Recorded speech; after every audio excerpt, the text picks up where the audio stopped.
Start. उप सभाध्यक्ष महोदय, जो फाइनेंस बिल सदन के सामने प्रस्तुत किया गया उसके बारे में कुछ निवेदन करना चाहती हूँ। विराम।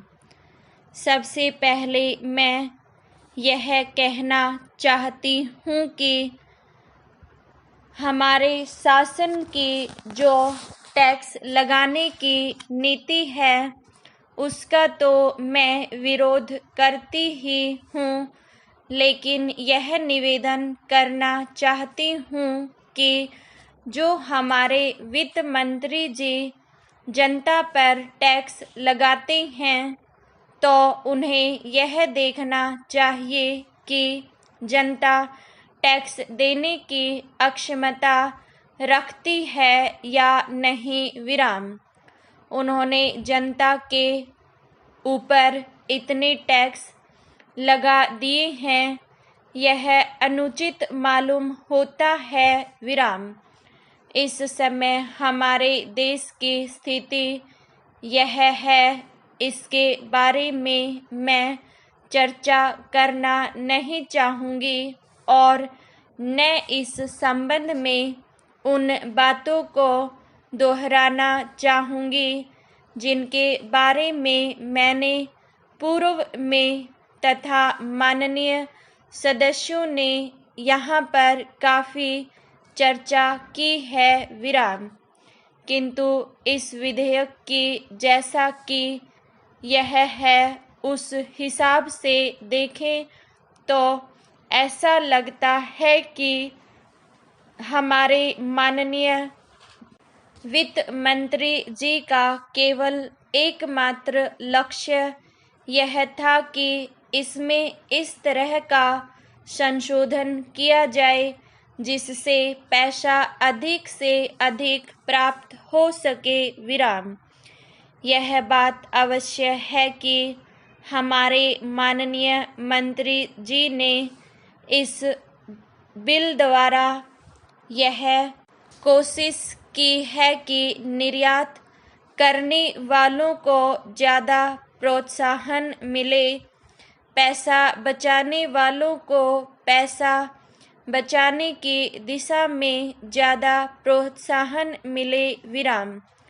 लेकिन इसके साथ ही साथ उन्होंने अधिक मात्रा में टैक्स द्वारा पैसा प्राप्त करने का प्रयास किया है। विराम। मेरी समझ में यह बात नहीं आती है कि जनता इतना टैक्स वहन करने की समर्थता रखती है या नहीं। विराम। यह नहीं देखा गया। विराम।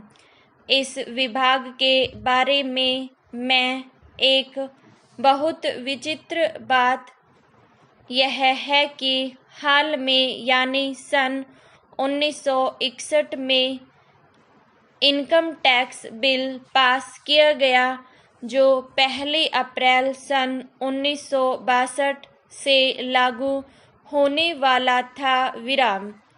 इस विधान की अच्छी तरह से शुरुआत भी पूरी तरह से नहीं हो पाई कि उसमें अनेकों संशोधन करने पड़ गए हैं। विराम। बाद में जो संशोधन फाइनेंस बिल से किए उस बिल की अच्छी तरह से स्याही भी सूखने नहीं पाई थी कि हमारे वित्त मंत्री जी ने इस बिल में कैपिटल गेन्स के बारे में संशोधन पर संशोधन पेश कर दिए हैं। विराम। कैपिटल गेन्स के बारे में इस बिल में मुख्य परिवर्तन किया गया है। विराम।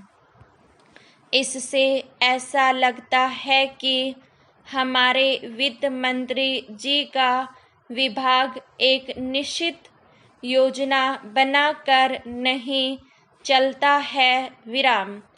अतः यह जरूरी है कि अच्छी बातों के आने पर संशोधन किया जाना चाहिए। विराम।